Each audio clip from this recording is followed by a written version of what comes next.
Fitness वाली बहू। चंद्रनगर गांव में सुगना अपने बेटे रमन के साथ रहा करती थी। कुछ ही दिनों में उसकी शादी राधा नाम की एक लड़की से हो जाती है। राधा फिटनेस को लेकर बहुत ज्यादा सजग होती है और वो घर के बाकी लोगों को भी दिन भर फिटनेस टिप्स देती रहती है। बहू, आज तो मुझे आलू पूरी खिला दो। नहीं माँ जी, उसमें बहुत ज्यादा फैट और कोलेस्ट्रॉल होता है। आपको तो मैं आज प्रोटीन सलाद बनाकर खिलाऊंगी। कुछ दिनों तक तो सब ठीक लगता है, मगर धीरे धीरे सुगना और रमन दोनों ही राधा की इस आदत से परेशान होने लगते हैं। राधा, मैं मानता हूँ हमें फिटनेस के प्रति सजग रहना चाहिए, मगर बाकी की चीज़ें भी खानी उतनी ही ज़रूरी है। रोज़ रोज़ प्रोटीन सलाद थोड़ी ना खाया जाता है। आपको तो खुद तला फला खाना है, माँ जी का तो आप बस बहाना बना रहे हो। देखो जी, जो आप खाते हो आप वही बन जाते हो। अरे मुझे ये सब ज्ञान मत दो राधा, मैं बस ये कहने की कोशिश कर रहा हूँ कि हर चीज़ खानी ज़रूरी होती है। तेल और घी भी खाना ज़रूरी होता है एक मात्रा में। खैर, तुम नहीं समझोगी। कुछ दिनों बाद तीज आने वाली होती है और सुगना अपने दोस्तों के लिए तीज पार्टी रखती है। अरे बहू, आज तीज है और मैंने कुछ सहेलियों को खाने पर बुलाया है। कुछ अच्छा सा उन सब के लिए पकाना। ठीक है माँ जी। शाम को सुगना की सब दोस्त आ जाती हैं। सुगना सबको अपनी बहू से मिलवाती है। अरे वाह सुगना, तुम्हारी बहू तो बहुत ही खूबसूरत है।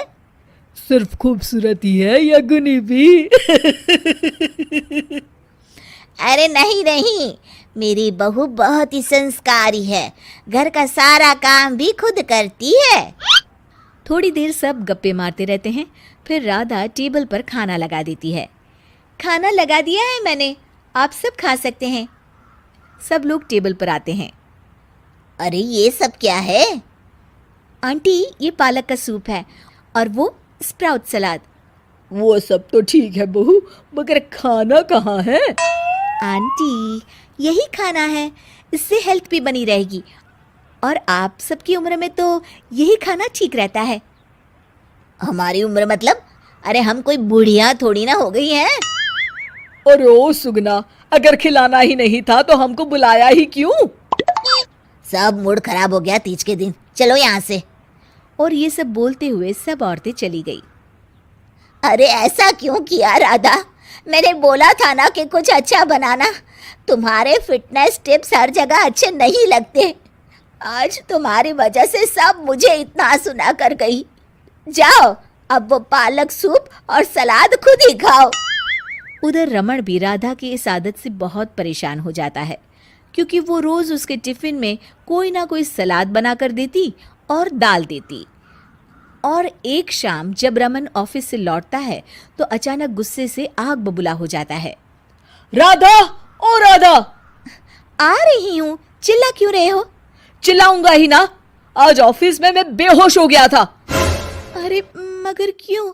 अरे तुम जो फिटनेस के नाम पर रोज ही सलाद और दाल देती हो ना, टिफिन में उससे मेरा पेट नहीं भरता और मुझे वीकनेस की वजह से चक्कर आ गए। मगर उसमें तो प्रोटीन होता है। हर चीज लिमिट में अच्छी लगती है राधा, चाहे वो फिर प्रोटीन ही क्यों ना हो। उसके अलावा भी सबकी मात्रा खाने में जानी चाहिए। मैं तो बस आप सबकी सेहत के लिए ये सब करती हूँ। अरे इतना भी मत करो, हमें खुला छोड़ दो थोड़ा। थोड़े दिनों बाद एक दिन जब सुगना मंदिर से लौटकर आ रही होती है तो अचानक से गिर जाती है और उसकी सब उंगलियां और हाथ पैर जोर से अकड़ जाते हैं। कुछ लोग मिलकर उसे घर छोड़ जाते हैं। घबराई हुई राधा तुरंत डॉक्टर को बुलाती है। डॉक्टर साहब, माँ जी को क्या हो गया है? इनका पूरा चेकअप करना होगा। वैसे तो मुझे लग रहा है कि इनको गठिया हुआ है, इतना तो पता चल रहा है। गठिया? बाप रे! हाँ, गठिया। इनके घुटनों और सभी जोड़ों में जो लचक, जो चलने फिरने के लिए ऑयल चाहिए ना, वो अब नहीं है। अरे कैसी बातें कर रहे हैं आप? मैं तो इनकी सेहत का बहुत ख्याल रखती हूँ, रोज प्रोटीन सलाद खिलाती हूँ और सूप भी। मतलब ये बिल्कुल भी ऑयल या घी नहीं खाती? नहीं नहीं। अरे कैसी बातें कर रही हैं आप? खाने में एक मात्रा में घी या ऑयल का होना बहुत ही आवश्यक होता है। अगर वो पेट में नहीं जाएगा तो जोड़ों में जो ग्रीस होता है वो खत्म हो जाता है। ओह, ऐसा क्या डॉक्टर? माँ जी ठीक तो हो जाएंगी ना? हाँ हाँ, हो जाएगी। थोड़ी देर बाद रमन भी ऑफिस से आ जाता है। क्या हुआ माँ?